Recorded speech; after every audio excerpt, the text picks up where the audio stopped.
Bersama dengan sahabat pendengar menerusi perkongsian pesona di Zahra. Untuk perkongsian pertama kita hari Isnin, Masya Allah kita kembali kepada jadual asal kita untuk bersama dengan sahabat pendengar setelah seminggu kita berhari raya. Alhamdulillah.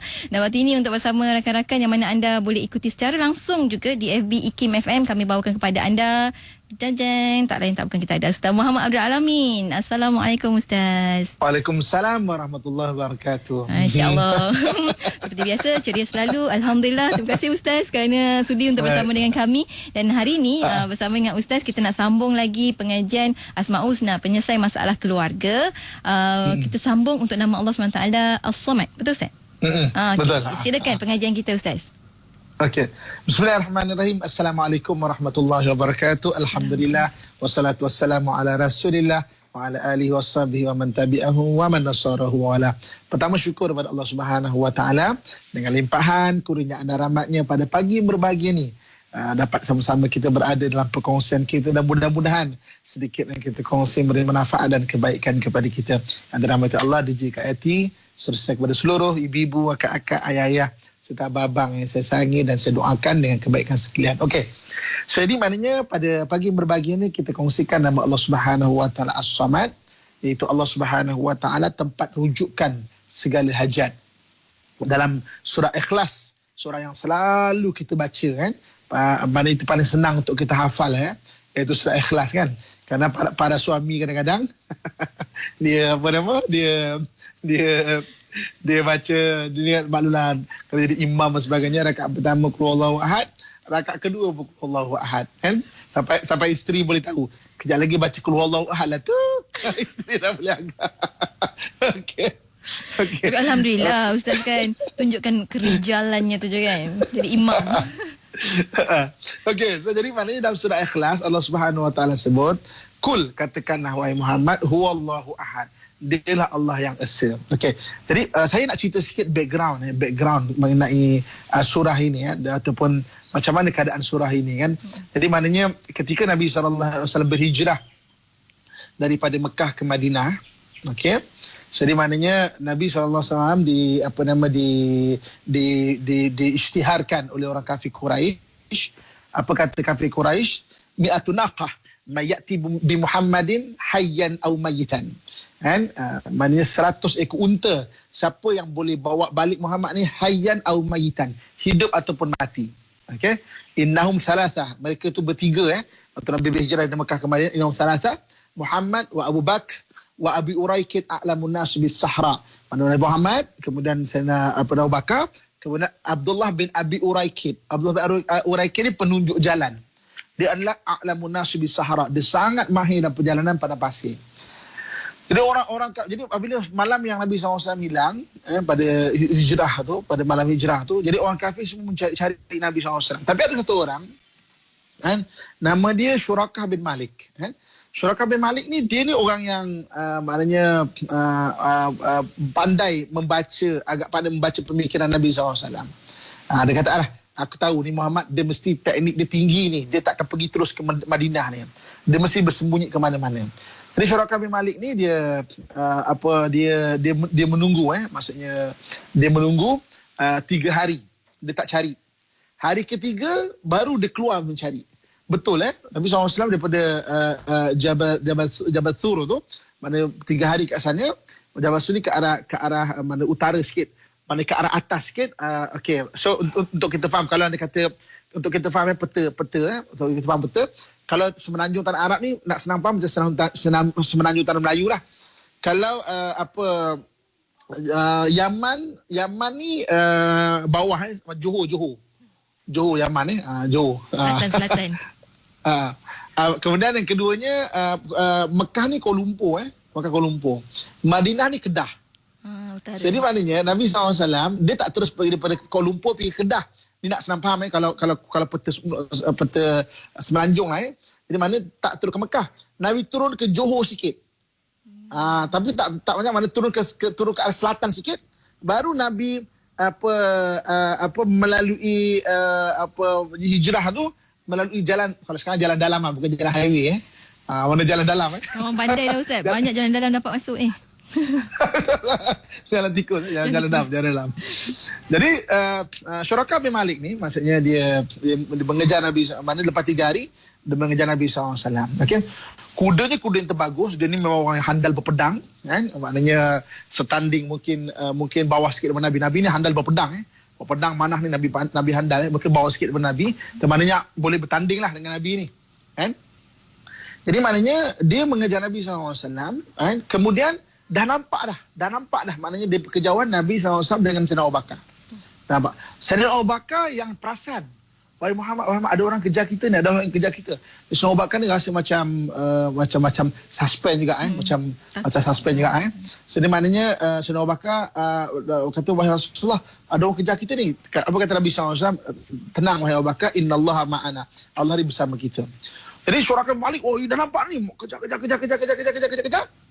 Kemudian sampai hampir dengan Nabi SAW, tiba-tiba macam kalau kereta ni, enjin kereta dia shutdown, padam. Macam tu, Kalau kereta tau. Ni tak senang faham, Kuda tak pernah gegek-gegek, Ustaz. Tiba-tiba kudanya pitam. Kudanya pitam, mana jatuh dan dia tergulik. Dia orang Arab ni macam kita lah. Ni orang yang minat kereta dan dia jaga kereta dia. Ini bukan setengah-setengah isteri di Baghdad, mana dia bawa kereta, dia pun tak faham minyak tu apa, kering minyak tengah jalan. Ini bukan setengah isteri di Baghdad. Okey. So jadi maknanya orang yang minat kereta dan jaga kereta, sudah tentulah dia paling mahir dalam kereta dia. Macam tu Syuraka bin Malik paling faham mengenai kuda dia. Tiba-tiba kuda dia pitam, dia pun macam, apa pasal ni? Apa ni? Dia pun tepuk muka kuda dia, kuda dia pun bangun balik. Ada sound effect ni. Biar lebih faham. Okey. Kuda dia pun bangun balik. Dia tunggang lagi kuda dia. Nabi SAW dah jauh balik dah. Dia kejar. Hampir dengan Nabi, sekali lagi kuda dia tergelik. Maka dia pun, apa pasal ni? Dia pun kejar kuda dia. Beberapa ketika Nabi dah bergerak jauh, naik lagi. Dia kejar balik. Kali ketiga, kuda dia pun tombang. Maka orang yang jaga kereta, dia faham kereta dia, nak senang faham. Contoh dia kan, tiba-tiba lalu jalan dekat Sungai Koyan sana, dekat dalam, lalu kat Separenggam tu, jalan dalam sana, tengah-tengah malam, tiba-tiba kereta mati. Mesti kita rasa something wrong. Kita tahu kereta kita minyak ada, bateri semua okey, contoh kan. Jalan kat Separenggam tu, jalan keluar tu kan. Jalan nak pergi ke Mersing tu. Sebab kita punya DJ ni orang Separenggam, kita bagi perumpamaan Separenggam lah, ya. Allah, dah raya tak balik, Ustaz. Jangan macam tu, Ustaz. Dah tak balik. Dia memang saja kita nak bagi panas sebenarnya. Jadi maknanya, tiba-tiba kereta kita mati ke tengah hutan. Tentulah kita pun pelik tau. Ini perasaan Syuraka bin Malik. Kenapa kuda ni? Ini something wrong ni. Maka dia pun memanggil menjerit, wahai Muhammad, apakah dan siapakah yang melindungimu? Apakah dan siapakah yang melindungimu? Okey. Jadi apa kata Nabi SAW? Kul huwallahu ahad, Allahus samad, lam yalid wa lam yulad wa lam yakul lahu kufuwan ahad. Kan? Katakan huwallahu ahad, yang melindungi aku ni Allah yang esa. Allahus samad, Allah lah yang menjadi tempat perlindungan bagi segala hajat. Lam yalid wa lam yulad, dia tidak beranak dan tidak diperanakkan. Wa lam yakul lahu kufuwan ahad, dan tidak ada apa pun dan sesiapa pun, kan, yang maknanya setanding dengan dia tu. Kan? Kemudian Nabi SAW pun okey. Kan? Kemudian Nabi SAW pun menawar ataupun mengajakkan Syuraka bin Malik ini untuk maknanya marilah sama-sama bersama Islam. Maka apa kata Syuraka bin Malik? Okey Muhammad, kalau aku Islam, apa yang aku dapat? Syuraka bin Malik ni maknanya waktu tu kira macam belum Islam lagi, macam mesti ada tawaran-tawaran yang tangible tau, yang nampak tau. Tawaran yang nampak kan. Apa aku dapat? Kau nak bagi aku apa? Kau nak bagi aku dinar-dinar, kau nak bagi emas ke apa semua? Apa yang kau nampak? Apa yang aku dapat? Syuraka bin Malik ni orang yang waktu tu belum Islam lagi. Jadi benda yang tangible, bukan janji-janji yang dia boleh akhirat. nampak lah. Ya, betul. Apa yang nampak tu kan? Apa kata Nabi SAW? Aku berjanji nanti Parsi akan tombang. Parsi akan tombang kepadamu dan aku berjanji nanti engkau akan dapat memakai gelangnya, gelang kebesaran Maharaja Parsi. Oh, subhanallah. Okey. Jadi maknanya Nabi. Jadi Syuraka Malik pun macam percaya tak percaya. Ya, contoh gini ya, ibu bapa kakak saya nak sudah faham kan. Saya cakap kat DJ Kak Yati dan DJ di maknanya semua penonton sekalian, tuan-tuan sekalian, siapa yang mendengar IKIM tanpa putus pada tahun 2020 ni ya, nanti kan saya akan hadiahkan tali lehernya Trump, Presiden Amerika. Contoh kan. Pasti tuan-tuan ala ya ustaz ni kan. Jadi maknanya kita nak senang faham tau, nak senang faham ini bukan macam tu tapi nak senang faham. Jadi ketika Nabi SAW sebut nanti kamu akan pakai gelang Maharaja Parsi, Syuraka Malik kata macam tu lah macam ya ke Muhammad ni kan, ya ke, tapi tak apalah. Okey Muhammad, aku masuk Islam. Soalnya Syuraka Malik masuk Islam masuk Islam. Dan itu hijrah ni satu hijrah kan? Satu hijrah dan ketika Parsi tombang pada tahun 14 Hijrah, Saidina Umar ketika menawan Parsi, istana Parsi, memberikan gelang Maharaja Parsi kepada Syuraka bin Malik. Ini janji Nabi SAW kepadamu. Menangis Syuraka bin Malik waktu itu. Jadi maknanya benar sebab Nabi SAW apa yang Nabi sebut tu, wa ma yantiqu anil hawa in huwa illa wahyu yuha, dia tidak bercakap mereka wahyu yang diturunkan kepadanya. Jadi ibu bapa kakak tuan-tuan sekalian, itu maknanya Allah As-Samad, Allah menjadi rujukan kepada seluruh hajat hamba-hamba ini. Seluruh hajat hamba menjadi rujukan. Ini sebagai mukaddimah dia. Okay, kita ceritakan mengenai Allah As-Samad itu dan cerita bagaimana kisah hijrah Nabi SAW. Masya Allah. Hari dengar sekejap kan cerita tentang sirah, belajar tentang sirah. Terima kasih banyak Ustaz. Masya Allah. Versi Ustaz Muhammad. Kan dengan kereta semua keluar. Masya Allah. Alhamdulillah. Dan itu baru mukadimah kita. Kita nak separenggam pun keluar. Sebab tak masuk ringgit Ustaz. Allah. Ya Allah. Tapi alhamdulillah banyak kita belajar Ustaz untuk mukadimah tadi. Kejap lagi kita nak tahu juga bagaimana yang dikatakan sebagai Asmaul Husna, penyelesaian masalah keluarga untuk topik kita dengan nama Allah dengan nama Allah As-Samad itu bagaimana dapat membantu kita menyelesaikan masalah-masalah rumah tangga kita. Kejap lagi Ustaz akan kongsikan bersama kita. Kita akan berehat seketika. Untuk anda rakan pendengar, jangan ke mana-mana, teruskan kesetiaan bersama kami tentunya hanya di Euphoria Islami. Alhamdulillah kembali kita bersiaran waktu ini menerusi perkongsian pesona di Zara bersama dengan Ustaz Muhammad Abdul Amin di hujung Skype kita. Bersama kita waktu ini untuk pengajian Asmaul Husna, penyelesaian masalah keluarga dengan nama Allah SWT As-Samad. Alhamdulillah. Terima kasih banyak Ustaz kerana terus bersama dengan kami. Dan waktu ini kita nak teruskan lagi. Boleh Ustaz? Kita teruskan lagi perkongsian kita. Boleh. Kan, insyaAllah. Kita ada rakan kita ni, bukan sekadar orang Separenggam Ustaz yang dengar. Kita ada orang dari Yaman juga. Nina Zarina. Nina Zarina. Terasa Ustaz bila Ustaz ceritakan tentang Yaman tu kat mana tempatnya, Madinah, lepas tu ke Mekah, Makkah, lepas tu ke Madinah. Masya Allah. Terima kasih banyak Ustaz awalan dengan sirah. Dia boleh cakap Melayu lah. Boleh cakap Melayu lah. Alhamdulillah. Masya Allah. Ustaz akan sambung lagi Ustaz. Ya Allah. Bila kata nama Allah SWT As-Samad ini yang menjadi rujukan. Ini yang paling penting lah Ustaz kan. Menjadi rujukan kepada setiap hambanya. Macam mana kita nak mengaplikasikan As-Samad itu dalam kehidupan rumah tangga kita. Silakan Ustaz. Okey. Terima kasih kepada DJ Kak Ati, serta kepada ibu-ibu, akak-akak, ayah-ayah, serta abang-abang. Saya sayangi dan saya doakan dan kebaikan sekalian. Okey.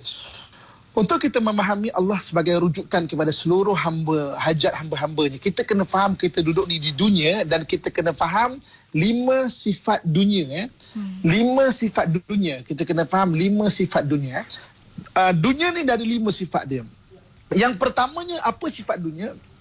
Dunia yang kita duduk pada hari ini adalah Darul Bala' wal Imtihan. Dia adalah negara bala dan juga ujian. Itu sifat dunia yang pertama. Bala, sebab tu bala. Darul Bala', dalam hadis yang disebut ad-dunya darul bala' wal imtihan.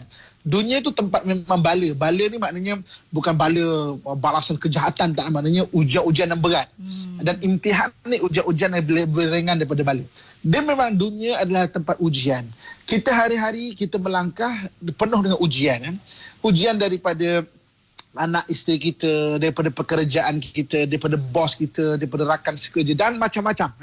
Dia sebab tu, kalau kita faham benda ni, contoh, kita faham bahawa dunia adalah tempat ujian, tempat bala, tempat ujian, maksudnya, semua kita ada keperluan untuk meminta diberi jalan keluar. Kan? Sebab, kalau kita sendiri, fikir sendiri, nak memikirkan apa jalan keluar yang kita ada, kita tak mampu tau, sebab kita manusia penuh kelemahan. Kita tak mampu. Kita manusia ni penuh dengan kelemahan, kita tak mampu. Sebab itulah kita ni kena mohon pada Allah SWT jalan keluar bagi segala permasalahan kita. Dan ibu-ibu, kakak-kakak, tuan-tuan, muslimin, muslimat, rahmatullah sekalian. Orang semua diuji dengan masalah. Saya, DJ Kak Yati, ibu-ibu, kakak-kakak, ayah dan semua manusia. Kan? Orang kaya ke, orang susah ke, orang sihat ke, semua diuji. Kesamaan ujian adalah ia menyempitkan hati. Itu kesamaan dia. Okay? Perbezaannya adalah bentuk. Ujian tak sama tau. Tapi kesamaannya menyempitkan hati.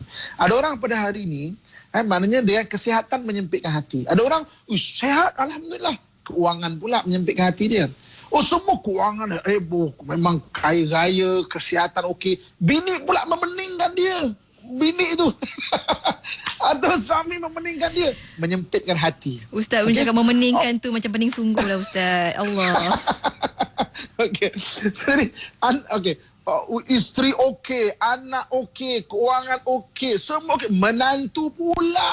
Menantu macam hantu pula. Kan? Menyempitkan hati. Jadi maknanya, ujian ni dia menyempitkan hati. Kesamaan dia, perbezaan adalah bentuk. Dan kita, kalau ada seorang ada ujian, ada jalan keluar ringan tau. Tapi kalau ujian kecil, ujian tak ada jalan keluar, dia akan jadi berat. So kalau kita kena faham, kenapa Allah As-Samad, kita kena faham, kita duduk di dunia, sifat dunia itu 5 benda. Yang pertama, dia memang tempat ujian. Itu kita kena faham. Oleh kerana minta ujian, kita minta Allah SWT kurniakan jalan keluar bagi segala permasalahan kita. Masalah rumah tangga, masalah isteri apa semua. Minta mohon kepada Allah SWT. Jangan pening-pening dulu. Dunia untuk diurus, bukan untuk dirungsingkan. Kita urus mampu yang kita boleh. Baki kita serah kepada Allah Subhanahu Wa Taala. Itu yang pertama sifat dunia. Dan kenapa Allah As-Samad, kita perlu bergantung kepada Allah As-Samad. Yang keduanya, sifat dunia yang kedua adalah mata'ul ghurur. Dia adalah kesenangan yang menipu daya. Allah Subhanahu Quran, wa mal hayatud dunya illa mata'ul ghurur. Dan tidaklah kehidupan dunia itu melainkan mata'ul ghurur, kesenangan yang menipu daya. So maksudnya, ada benda-benda yang kita tak nampak dan kita tak perasan tau. Kan? Sebelum kahwin, semua benda indah. Semua benda indah. Kan? Waktu tu kan, maknanya kalau semua benda lah. Semua benda kita tengok secara positif. Maknanya tak dia nak marah-marah. Pandai pula fikir positif, Ustaz. Hati berbunga-bunga kan. Maknanya waktu tu kalau orang tua sebut, orang tua sebut. Kalau kentut pun bau macam kemian hantu pun wangi. Kemian hantu pun wangi tau. Pernah bau ke Ustaz kemian hantu Ustaz? Allah. Kemian hantu pun bau kentut pun bau wangi. Orang tua sebut. Orang tua sebut. Okay. So maksudnya kita ni mata'ul ghurur. Tapi apabila dah kahwin rupanya baru tahu masalah sebenar. Jadi maksudnya dah kahwin dah takkanlah nak bercerai, takkanlah nak ni. Maksudnya apa? Minta pada Allah As-Samad untuk bagi kekuatan pada kita dan memberi kekuatan untuk kita tahan dan untuk kita berubah. Suami berubah, yang penting kita adalah perubahan. Tak ada siapa yang perfect, tak ada siapa yang sempurna. Mana ada suami yang sempurna, mana ada isteri yang sempurna zaman sekarang ini kan? Mana ada, maknanya nak ceritanya ada kekurangan itu dan ini. Tapi yang terbaik adalah orang yang sentiasa meningkatkan diri. Dan Allah sebut, qad aflaha man tazakka, beruntunglah orang yang sentiasa meningkatkan diri dia. Jadi kita nampak, dia adalah kesenangan yang menipu daya. Okey, dah telah terjalan, telah tertakdir kita berjodoh. Makanya sama-sama baiki diri dah. Minta Allah ketenangan hati dan kekuatan untuk kita ni memperbaiki diri kita. Yang ketiga, sifat dunia yang ketiga, dunia ni ibu-ibu kakak ayah saya sekalian, dia menyenangkan tau. Dia menyenangkan, tetapi tak memberi ketenangan. Dia menyenangkan tapi tidak memberi ketenangan. Dia menyenangkan tapi tidak menenangkan. Itu yang menarik. Menyenangkan, dapat baju baru, menyenangkan kan. Tiba-tiba pergi ke satu tempat terkena sambal. Tension kan. Maksudnya dia menyenangkan tapi tak beri keterangan. Bergegar bertelefon. Maksudnya menyenangkan tapi tak beri keterangan. Beli sofa baru. Wow, cantik, menyenangkan. Ada orang datang, orang yang badan tidak kurus, gemuk kan. Kita pun tengok, kita pun start ukur dia berat ni. Kapasiti sofa aku dengan berat ni. Rosak sofa dia. Dia menyenangkan tak beri keterangan. Itu belum tetamu datang lompat-lompat atas sofa kita. Anak dia lompat-lompat atas sofa kita. Okey. Dia menyenangkan tapi tak beri keterangan. So itu kita kena faham. Dan sebab itulah Allah As-Samad, kita kena faham, kita rujuk cari ketenangan pada Allah, bukan pada dunia. Dunia tidak memberi ketenangan. Dia menyenangkan saja sifat dia. Ada kereta baru, ada apa semua. Jadi kita orang apa nama kat IT kan. Orang banyak duit dalam akaun, kadang lagi tak tenang tau. Dia menyenangkan lah. Hari-hari tengok online banking kan. Hari-hari makin sikit kan. Lagi lagi dia senang tak tahan. kena sakit tau. jantung, Ustaz. Ya Allah. Betul. Lagi dia tak tahan. Sebab itulah ini kakak tentang muslim-muslim. Itu benda yang kita kena faham kan. Okey, sebab tu kita minta Allah untuk ketenangan itu. Kemudian yang keempat, dunia itu sifatnya sementara. Dia memang sifatnya adalah sementara kan. Itu yang maknanya disebut apa kata boleh dengar? Boleh. Boleh dengar? Boleh dengar. Okey.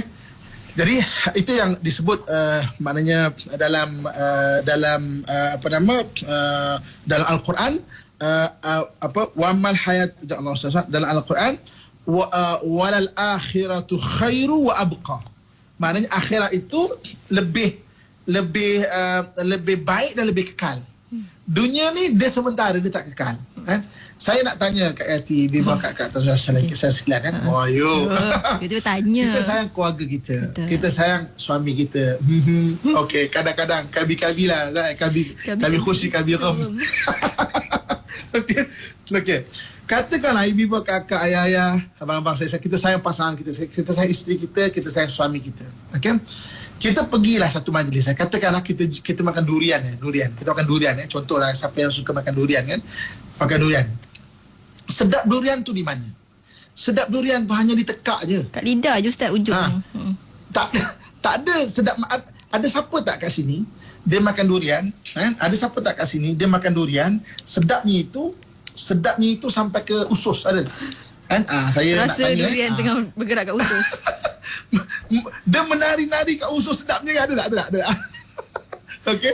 Aduh. Dia sampai tekak ni je. Sampai tekan. Okey. Katakan ibu akak makan durian ya.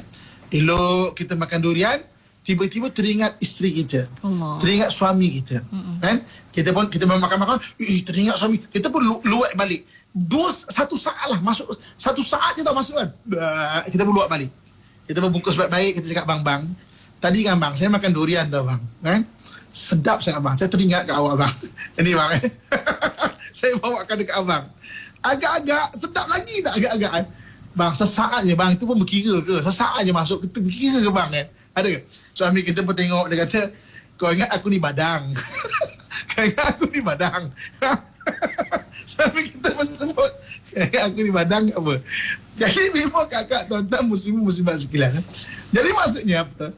Dunia tu sementara, sedapnya sementara, kesenangannya sementara, akhirat lebih kekal. Jadi kita minta Allah bagi kesedaran dan pimpin kita dengan hidayah dia untuk kita faham dan pimpin kita untuk mana kita memahami dunia itu sementara dan kita beramal untuk akhirat kita. Kan? Dan yang kelima, yang terakhir, sifat dunia. Okey?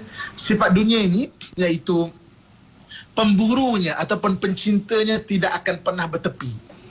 Dia tidak pernah akan berpenghujung. Bermula kalau kita sudah masukkan dalam hati seseorang itu cinta kepada dunia, dia tidak pernah berpenghujung. Orang yang kaki kereta tak pernah habis, akan berkereta sampailah berkereta tu jadi bini dia. Okay. Orang yang minat dunia tu sekali dia masuk ke hati, dia tak berpenghujung. Itu yang dalam hadis Nabi SAW sebut. Nabi kata apa? Kalau satu orang itu mempunyai dua lembah emas sekalipun, lau kana ibnu adam wadiyani minadh dhahab, dia berdua lembah emas sekalipun, labtaghaw thalithan, pasti dia akan mengharap yang ketiga, sebab tak pernah habis. Wala yamla'u jawfi ibnu adam illa turab, tidak ada yang akan memenuhkan perut anak Adam itu kecuali tanah. Maksudnya apa? Kematian itu. Allah sebut dalam Quran bahawa alhaakumut takatsur hatta zurtumul maqabir, berlalai-lalai mengenai dunia. Dunia ini melalaikan kamu tiba-tiba, hatta zurtumul maqabir, tiba-tiba kamu disentap dan diusung ke kubur. Kita tak perasan kadang-kadang. Jadi kita minta Allah Subhanahu Wa Taala bantu kita, bagi kita awareness, kesedaran. Maknanya ini sementara ni, so aku perlu beramal untuk akhirat. Jadi kita faham bahawa mengenai sifat dunia ni, dan kita faham mengenai Allah As-Samad, dan dalam rumah tangga kita sama juga kan. Maksudnya kita mohon pada Allah Subhanahu Wa Taala dan segala hajat dan keperluan kita. Ya, letakkan dunia hanya di tangan, akhirat tu kat hati. Bila-bila masa kita boleh lepaskan, termasuk suami kita, isteri kita, ustaz kan. Benda tu semua dunia juga tu. Tapi dunia yang boleh bawa ke akhirat. Jangan main-main. Dan kita insya-Allah akan kongsikan lepas ni soalan-soalan sahabat-sahabat pendengar. Ya, soalan-soalan daripada sahabat-sahabat pendengar kita akan raikan di Facebook, di WhatsApp pun dah ada banyak soalan juga dah masuk dah di 01129004 yang sedang dengarkan. Jangan lupa tekan butang share. Jangan lupa tekan butang share. Ustaz memang hebat. Okey, jangan lupa tekan butang share supaya lebih ramai lagi dapat manfaat daripada perkongsian kita pada hari ini. InsyaAllah kita akan berhenti rehat sekali lagi Ustaz dan juga rakan pendengar. Jangan ke mana-mana, teruskan bersama kami. Tentunya hanya di IKIM Inspirasi Inforia dalam bincang-bincang kita menerusi Asmaul Husna, penyelesai masalah keluarga untuk nama Allah SWT hari ini As-Samad. Alhamdulillah, terima kasih banyak Ustaz untuk pencerahan tadi. Kita ada 5 definisi dunia yang sementara ni. Yang keempat tu dunia sementara lah. Yang pertama tadi negara bala, tempat bala dan juga ujian. Lepas tu kesenangan yang menipu daya, dunia yang menyenangkan tapi tak menenangkan. Dia menyenangkan tapi tak menenangkan. Dan kemudian dunia sementara. Dan kelima tadi, pencintanya tak pernah kenal penghujung Ustaz kan. Maknanya kalau cintakan dunia ni memang kita susah lah Ustaz kan. Masya Allah. Dan kita sebelum nak raikan soalan-soalan daripada rakan-rakan kita ni, Ustaz ada nak sambung sikit lagi ke Ustaz? Itu yang penting, dan itu yang bila kita faham mengenai tempat kita duduk sekarang, dunia ni, so barulah kita faham kenapa Allah sebut sifat Allah tu Al-As-Samad, Allah tempat merujukkan segala hajat. Sebab macam dunia hidup kita, dunia penuh dengan pancaroba kan, maksudnya sebab itulah kita memerlukan Allah Subhanahu Wa Taala yang memenuhi segala hajat-hajat kita ni. Masya-Allah. Masya-Allah. Kita ada soalan kita ada soalan daripada sahabat kita ni Ustaz. Dia kata di WhatsApp IKIM, kata macam mana Ustaz untuk kita jadi orang yang istiqamah dalam melakukan kebaikan. Sebab itu Ramadan dah elok dah. Hubungan suami isteri pun dah elok. Rasa nak macam ni selalu Ustaz. Istiqamah ni dia ada 3 rukun dia. 3 rukun istiqamah. Yang pertama, istiqamah kena ada niat. Sebab tu kena sentiasa perbaharui niat. Sebab bulan Ramadan ni mood dia menyebabkan kita sentiasa perbaharui niat kan. Nak gaduh tak nak gaduh lah. Maknanya kita sentiasa perbaharui niat. Dan saya pernah tanya maknanya Imam Al-Aqsa tau, mengenai tentang perkara ini. Saya kata kenapa Imam Al-Aqsa tu macam guru saya dalam bentuk perjalanan maknanya kehidupan, dan juga banyak juga melihat mengajar saya mengenai realistik kehidupan kan. Saya kata kenapa maknanya bulan Ramadan orang boleh jadi baik. Okey, dia kata kau tahu tak sebab apa? Sebab barakah Ramadan itu sendiri. Ramadan tu ada barakah dia. Barakah Ramadan itu sendiri menyebabkan kita dengan sendiri nak jadi baik. Kan? Dengan sendiri nak jadi baik. Barakah Ramadan itu sendiri. Okay. So jadi sebab itu apabila ada barakah Ramadan kita mudah. Habis kalau bulan-bulan yang tidak Ramadan macam mana, kita perlu sentiasa memperbaharui niat. Dan niat yang baik ada barakah dia. Sebab itu hari ini setiap pagi kena baru niat dan jadi orang paling soleh, orang paling solehah, isteri paling solehah. Itu rukun pertama untuk istiqamah. Yang keduanya untuk istiqamah ni, kita kena ada rukun istiqamah yang kedua, iaitu kena ada kena kurangkan pilihan. Sebab orang kalau ada pilihan, dia akan memilih benda yang paling ringan dalam hidup dia. Itu manusia. Dia nak tengok TV ke nak solat, ada pilihan, dia mesti tengok TV dulu kan. Nanti iklan pertama baru siap-siap pakai telekong. Rakaat kedua baru sembahyang cepat-cepat. Itu pun cepat-cepat. Itu pun cepat-cepat. Allah. Itu pun cepat. Ada pilihan. Mana kena kurangkan pilihan. Dan yang ketiga, untuk istiqamah, kita kena minta pada Allah, berdoa pada Allah untuk bagi kekuatan pada kita. Ini yang selalu saya ajarkan, saya kongsikan. Doa yang paling bagus untuk istiqamah dibaca banyak-banyak, la haula wala quwata illa billahil aliyil azim, banyak-banyak baca doa itu. Itu untuk istiqamah. Baik, seterusnya kita nak naikkan lagi soalan daripada rakan kita di WhatsApp IKIM ni Ustaz, di 0112900404. Datang daripada sahabat kita ni, tanyakan berkenaan dengan PKP ni Ustaz. Rakan kita ni tak nak sebutkan nama ni Ustaz. Kata cepat sangat rasa melenting dengan anak-anak dan juga suami. Ni hajat saya lah ni Ustaz. Macam mana cara untuk berdepan dengan masalah ini supaya jadi orang yang lebih tenang macam tu Ustaz? Okey, sebenarnya pertama sekali Islam tak nafi kemanusiaan. Islam tak nafi kemanusiaan. Kita balik pada kemanusiaan. Kenapa banyak peningkatan pergaduhan rumah tangga? Kadang-kadang sebab apa tau? Sebab kita tak ada rutin untuk karenah anak-anak daripada pagi sampai ke malam. Biasanya kita pergi kerja, anak-anak hantar sekolah ataupun anak-anak hantar taska, tadika sebagainya. Maka cikgu tadika lah, maknanya yang menghadapi anak-anak kita. Itulah anak kita tu. Besok habis PKP, jumpa cikgu tadika anak kita, ucap terima kasih tau. Baru kita tahu betapa susahnya dia menjaga anak kita yang mewarisi perangai kita kecil-kecil dulu. Okey. Jadi maknanya selaku kemanusiaan, kita tak ada rutin untuk berhadapan dengan benda tu daripada pagi sampai malam. Kita balik-balik kerja, anak mungkin dah penat, dia buat TV, jadi kita rasa tenang tau. Ini the real situation jaga anak kecil. So Islam tak nafi kemanusiaan. Itu benda-benda yang membuat kita stres kadang-kadang. Macam tu juga tak ada rutin melayan kehadiran suami daripada pagi sampai ke malam. Biasa petang-petang jumpa je, bergaduh-bergaduh sekejap, betul ngantuk tidur kan. Ini daripada pagi tau. Okey, sampai ke malam. Okey. Saya rasa time PKP ni ramai orang yang duduk rumah semenjak dia kahwin kan, inilah macam bulan madu yang paling lama. Lama. Dia dulu bulan madu pun seminggu je kan. Yang betul-betul menghadap daripada pagi sampai malam kan. Bulan madu seminggu. Ini dah berapa bulan menghadap pagi sampai malam. Ambil kau. Tahniah lah. Okay. Nak sangat berbulan madu kan? Nak sangat madu. Tapi maksudnya ini kita tak ada, itu kemanusiaan. Jadi bila kita faham ini kemanusiaan, aku akan stres apa semua, kita kena terima hakikat itu dulu, barulah kita minta pada Allah bagi kekuatan. Kita tak boleh deny langsung kemanusiaan. Kita tak boleh cakap, "Weh, kau doa lah, minta lah, kau sebagai isteri kena buat macam ni." Tak boleh. Suami kena macam ni, tak boleh. Kita tak boleh nak ukur orang macam tu. Kita kena faham, ini kemanusiaan aku, okey. Yang kedua, barulah minta kepada Allah untuk Allah bantu seluruh kita punya kehidupan, bagi ketahanan, kekuatan. Sama juga, banyaklah baca la haula wala quwata illa billahil aliyil azim, banyak baca. Masya Allah. Kita ada satu soalan Ustaz, kita seboleh-bolehnya nak naikkan Ustaz kan, sahabat kita ni Ustaz. Seorang ketua keluarga kata sekarang ni dalam proses nak bercerai. Cumanya kadang-kadang tergerak di hati, katanya betul ke keputusan yang dia buat tu untuk bercerai dengan isteri. Jadi macam mana Ustaz, ada tak zikir-zikir tertentu boleh diamalkan supaya nak menetapkan pendirian, ataupun macam mana Ustaz? Sebenarnya kan, pertama sekali yang kita pertama ketua keluarga kan kena faham, kadang-kadang kita bercerai tu kita menyelesaikan masalah kita tau, secara personal. Kita tak perasan di keliling tu akan banyak lagi orang-orang yang akan terkesan dengan masalah.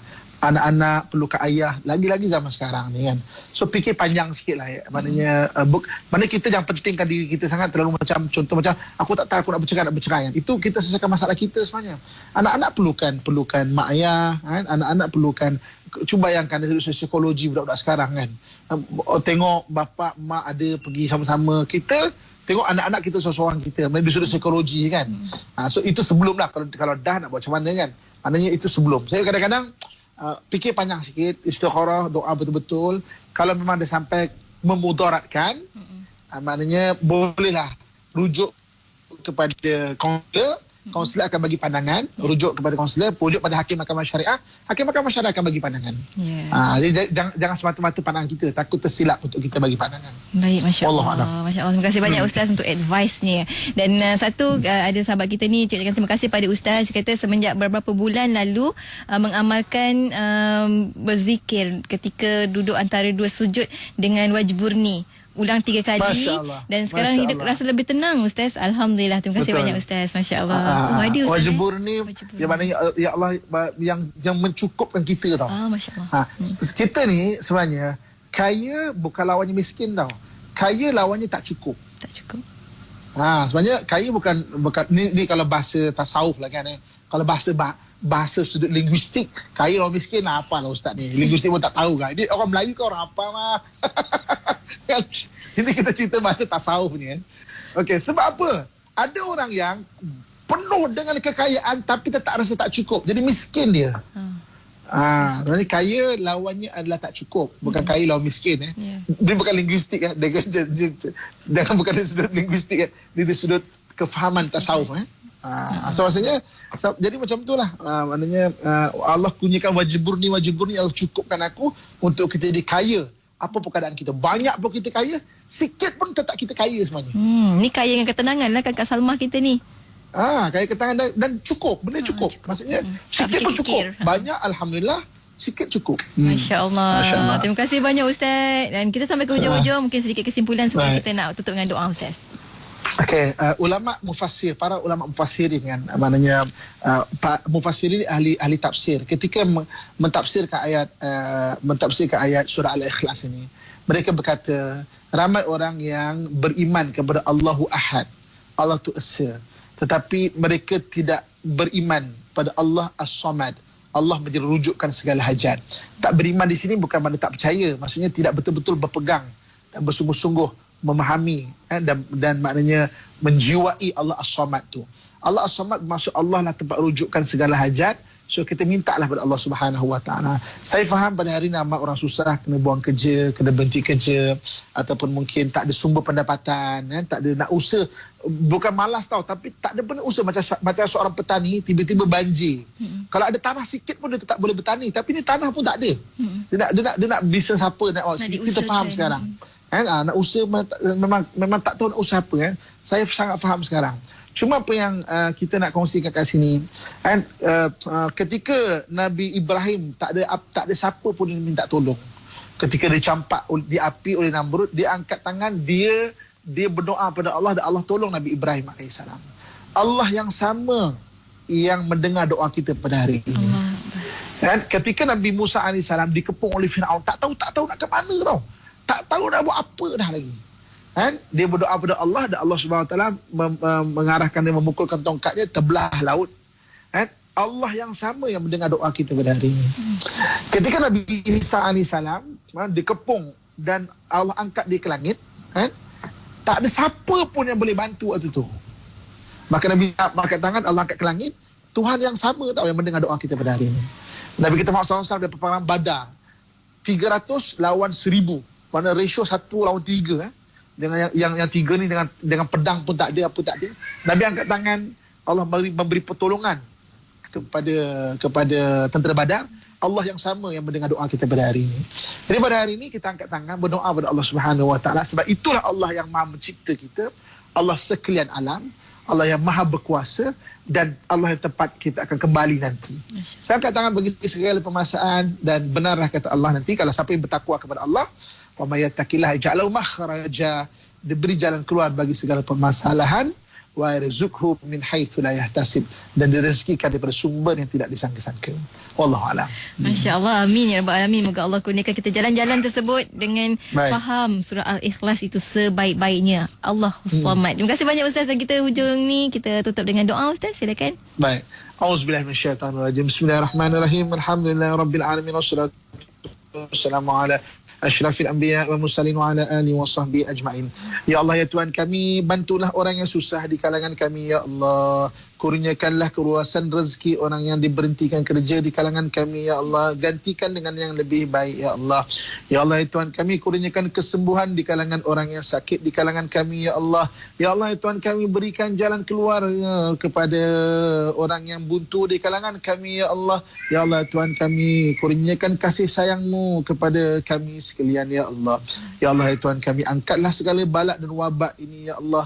Ya Allah, ya Tuhan kami, kurniakan seluas-luasnya rezeki dan keberkatan kepada negara kami, ya Allah, kepada bangsa kami, ya Allah, kepada agama kami, ya Allah, dan kepada seluruh rakyat Malaysia, ya Allah. Kekalkanlah pemimpin yang ikhlas di kalangan kami, ya Allah. Pimpinlah pemimpin yang ikhlas di kalangan kami, ya Allah. Berikan bantuanmu kepada kami, ya Allah. Allahumma rabbana atina fid dunya hasanah wa fil akhirati hasanatan wa qina adzabannar. Wa sallallahu ala sayyidina wa maulana Muhammad wa ala alihi wa sahbihi ajma'in. Walhamdulillahi rabbil alamin. Taqabbalallahu minkum. Minna wa minkum taqabbal ya karim.